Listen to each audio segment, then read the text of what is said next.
wind was a torrent of darkness among the gusty trees. The moon was a ghostly galleon tossed upon cloudy seas. The road was a ribbon of moonlight over the purple moor. And the highwayman came riding. The highwayman came riding up to the old inn door. Wow. Oh, yeah. He had a French cocked hat on his forehead, a bunch of lace at his chin, a coat of claret velvet, and breeches of brown doe skin. They fitted with never a wrinkle. His boots were up to his thigh, and he rode with a jeweled twinkle, his pistol butts a twinkle, his rapier hilt a twinkle, under the jeweled sky. Over the cobbles he clattered and clashed in the dark inn yard. He tapped with his whip on the shutters, but all was locked and barred. He whistled a tune to the window, and who should be waiting there but the landlord's black-eyed daughter, Bess, the landlord's daughter, plaiting a dark red love knot into her long black hair. And dark, in the dark old inn yard, a stable wicket creaked, where Tim, the ostler, listened. His face was white and peaked. His eyes were hollows of madness. His hair like moldy hay. But he loved the landlord's daughter. The landlord's red-lipped daughter. Dumb as a dog, he listened. And he heard the robber say, "One kiss, my bonny sweetheart.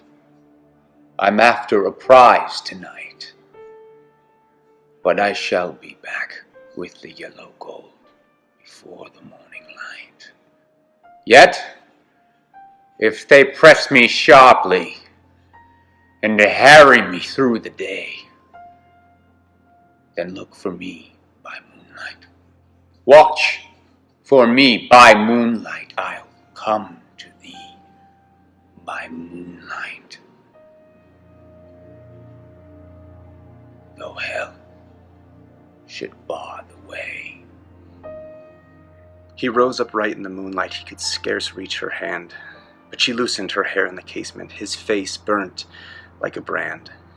As the black cascade of perfume came tumbling over his breast, as he kissed its waves in the moonlight, oh, sweet black waves in the moonlight.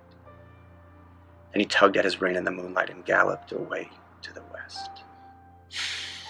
Sorry about the mustache. That's not part of the poem. He did not come in the dawning.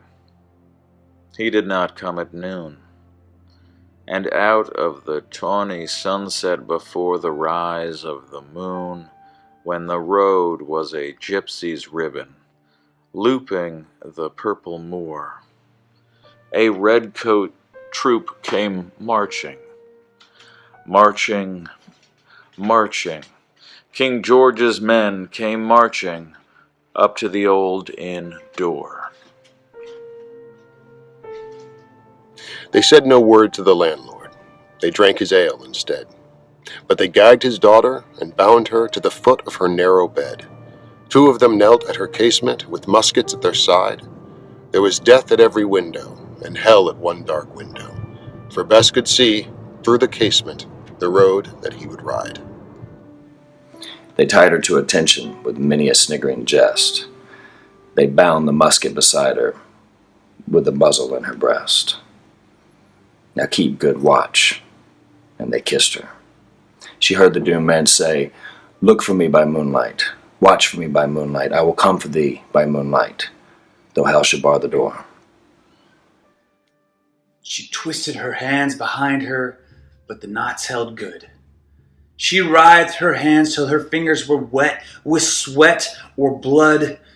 They stretched and strained in the darkness, and the hours crawled like years, till now, on the stroke of midnight, cold on the stroke of midnight, tip of one finger touched it. The trigger, at least, was hers. The tip of one finger touched it. She strove no more for the rest. Up she stood, up to attention, with the muzzle beneath her breast.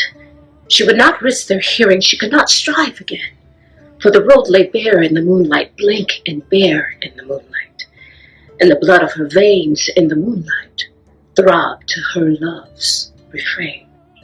Slot, slot, slot, slot. Had they heard it? The horse hooves ringing clear. Slot, slot, slot, slot. In the distance, were they deaf that they did not hear? Down the ribbon of moonlight, over the brow of the hill, the highwaymen came riding, riding, riding. The redcoats looked to their primming. She stood up, straight and still. Tlot, tlot in the frosty silence, tlot, tlot in the echoing night. Nearer he came and nearer. Her face was like a light.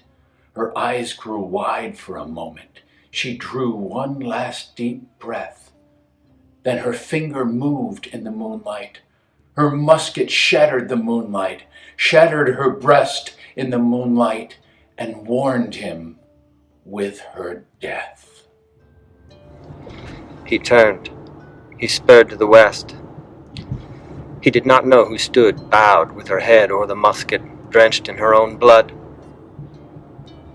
Not till the dawn he heard it, and his face grew grey to hear how Bess, the landlord's daughter, the landlord's black-eyed daughter, had watched for her love in the moonlight and died in the darkness there.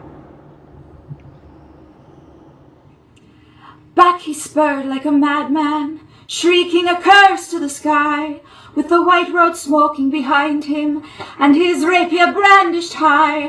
Blood red were his spurs in the gold noon, wine red was his velvet coat, when they shot him down on the highway, down like a dog on the highway, and he lay in his blood in the highway, with a bunch of lace at his throat.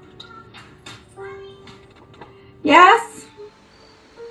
And still of a winter's night they say, when the wind is in the trees, when the moon is a ghostly galleon tossed upon cloudy seas, when the road is a ribbon of moonlight over the purple moor, a highwayman comes riding, riding, riding. A highwayman comes riding up to the old inn door. Over the cobbles he clatters and clangs in the dark inn yard. He taps his whip on the shutter, but all is locked and barred. He whistles a tune to the window, and who should be waiting there but the landlord's black-eyed daughter, Bess, the landlord's daughter, plaiting a dark red love knot.